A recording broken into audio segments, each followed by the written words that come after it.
자, 이재명 대표가 좀 전에도 말씀을 드렸지만 지금 뭐 굉장히 아마 마음이 급한 것 같습니다. 좀 오늘 그 최상목 대행을 오늘 만난 자리에서 경제 안정을 위해서는 빨리 이게 합법적으로 좀 잡아라 이렇게 이야기를 했고, 지금 뭐 최대 걸림돌은 지금 최상목 대행이다 이런 이야기를 하고 있는데요. 민주당은 차곡차곡 그 이재명식 포퓰리즘을 하기 위한 준비 작업을 벌이고 있는 것 같습니다. 여러분 다 아시겠지만 지난해 9월 달에 민주당 주도로 통과됐던 이 지역화폐법, 이거를 지금 개정안을 지금 처리를 했는 재추진하려고 하는 모양인데요. 문제는 이게 매년 1조 원씩 이제 국민들한테 뿌리는 거예요. 네. 근데 이 처음에 뿌리는 날짜를 원래 유예 기간도 있고 뭐 준비 기간도 있지 않습니까? 딱 7월 달로 했대요. 그 이유는 뭐겠습니까? 결국은 이제 아마 현재 이 스케줄로 보면 4월 달 헌재 심판, 그다음에 이제 그러면 6월 달 뭐 대선 뭐 이렇게 치러진다 그러면 그 스케줄에 따르면 7월 달에 예를 들어서 이재명이 당선됐다라고 하면 그때 맞춰서 한 1조 원 정도 뿌리겠다. 뭐 이런 심산인 것 같아요. 그렇다고 봐야 되죠. 그런데 이거는요, 정말이지 우리 그 헌법과 법률을 보면요, 예산 편성권은 누가 갖고 있죠? 네. 정부에서 갖고 있습니다. 그렇습니다. 예산 편성이 돼서 이제 국회로 넘어오게 되면 국회의 권한은 예산을 심의하는 거죠. 심의하고 최종적으로 이제 뭐 증액을 할 것인가 감액을 할 것인가 등등 해가지고 최종적으로 결정하는 그 권한이 그 심의 및 결정권이 이제 국회에 있는 건데, 근데 그 결정권이 있다 할지라도 증액의 경우에는 어떻게 해야 돼요? 반드시 정부의 동의가 필요한 거예요. 국회 멋대로 뭐 자기 지역구 사업하겠다고 실세 국회의원이 그 예산을 멋대로 증액할 수가 없어요. 근데 이걸 이런 식으로 법으로 박아버린다? 매년 이재명식 지역화폐에 1조 원씩 정부 예산 투입하자. 그러면 이거 헌법 위반 아니에요? 굉장히 헌법 위반이죠. 네.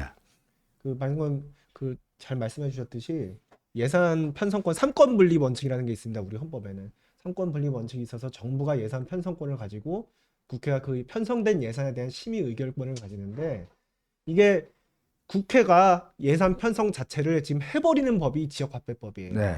그래서 이제 예전에 윤석열 대통령이 거부권 행사를 했던 거고, 이게 지금 이번에 새로 민주당이 발의하는 이 지역화폐법 시즌2라고 해야 되나요? 이 법안은 일부 정부가 재량적으로 감액할 수 있는 권한은 줬다고 해요. 네. 근데 그게 위헌성에 일체 영향을 주지 않습니다. 왜냐하면 애초에 예산 편성 권한이 국회한테 없고 정부에 있는데, 그거를 일부 감액할 수 있는 여지를 정부한테 조금 준다고 그게 갑자기 위헌이었던 게 합헌이 되지가 않는 거거든요. 그래서 애초에 이 이재명 대표의 포퓰리즘 지역화폐법안은 그 애초부터 이제 위헌적이고 지금도 그 위헌성이 사그러들지 않고 있습니다. 그래서 만약에 이게 국회를 통과하면은 최상목 권한대행은 단호하게 거부권 행사를 해야 됩니다.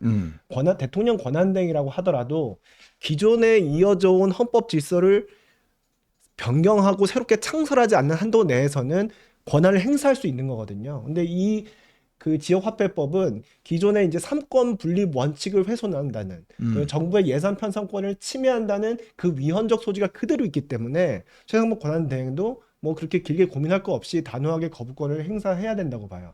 그리고 마지막으로 이게 7월 1일로 못을 박았는데, 네. 그 못을 박은 이유는 저는 이게 만약에 이재명 대표 입장에서는 조기 대선이 이루어질 경우 자기가 이 7월 1일부터 얼마씩 나간다, 이거를 딱 전 선거 운동용 공약용 법안이 아닌가 저는 그렇게 생각을 합니다. 왜냐하면 이런 식으로 그 개시 시점을 못 박아서 만드는 법률은 전 처음 봤거든요. 네. 보통 공포 후 6개월 내에 시행한다 뭐 이렇게 하잖아요. 그래서 이거 보면은 결국 지금 이재명 대표가 벌써부터 조기 대선의 단꿈에 젖어 있는 게 아닌가 하는 생각이 듭니다. 하여튼 돈 뿌린 데는 선수예요. 네. 하여튼 뭐 딴 거는 모르겠지만 어떻게 하든지 자기 돈 안 쓰고 자기 돈은 그냥 저축하고 뭐 주식 투자하고 하면서 남의 돈, 즉 정부 예산 뿌리는 데는 아마 이재명 따라갈 사람이 없을 겁니다. 아마 여러분 한번 보십시오. 앞으로 아마 이런 게 워낙 많을 텐데. 자, 이번엔 또 조국 혁신당이 말입니다. 내란 회복 지원금 이걸 또 이제 뿌리겠다는 거예요. 물론 뭐 지금 경제가 꽤 어렵습니다만은 국민 1인당 20에 30만 원씩 지급하자 뭐 이런 주장도 하고 있는 거 아니겠습니까? 사실 돈이란 게요. 사실 이게 뭐 있는 분들은 뭐 아이고 무슨 그런 돈이 하지만 또 없는 분들은 이게 또 통해요. 그렇죠. 좀 통할 수 있는데 근데 이걸 생각해 보자고요. 그 뭐 계엄 이전에 경기가 안 좋았는데 계엄 때문에 더 얼어붙었다. 그 맞는 얘기인데 그러니까 뭔가 이 얼어붙은 그걸 조금이라도 녹이기 위해서는 그런 식의 극약 처방도 좀 필요한 게 아니냐. 완전히 뭐 헛소리는 아니죠. 뭐 나름대로 뭐 어떻게 보면 그럴 수 일리도 있겠다. 뭐 이런 건데 근데 이제 중요한 게 뭐냐면 지금 최상목 권한대행이요. 네. 이 내란 특검법 그 아까도 우리가 다뤘지만 여야 합의로 빨리 좀 처리를 해서 정치적 불확실성을 빨리 제거해 달라. 저는 그게요.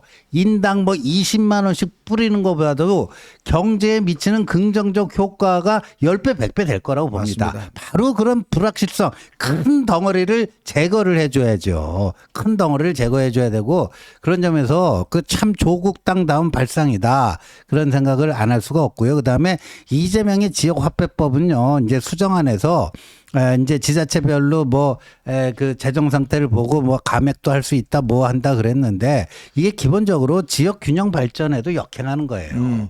서울이라든가 경기도라든가 인구가 많고 재정 자립도가 높은 데에 주는 거랑 네. 아닌 데 주는 거랑 이게 뭐 여러 가지 그 효과에서 차이도 있고요. 오히려 그렇게 들어갈 돈이라면 지역 균형 발전이란 그 취지에 맞게끔 상대적으로 좀 떨어져 있는 지역 이런 데에 더 집중적으로 또 효과 있게 더 큰 액수를 지원하는 게 맞는 거죠.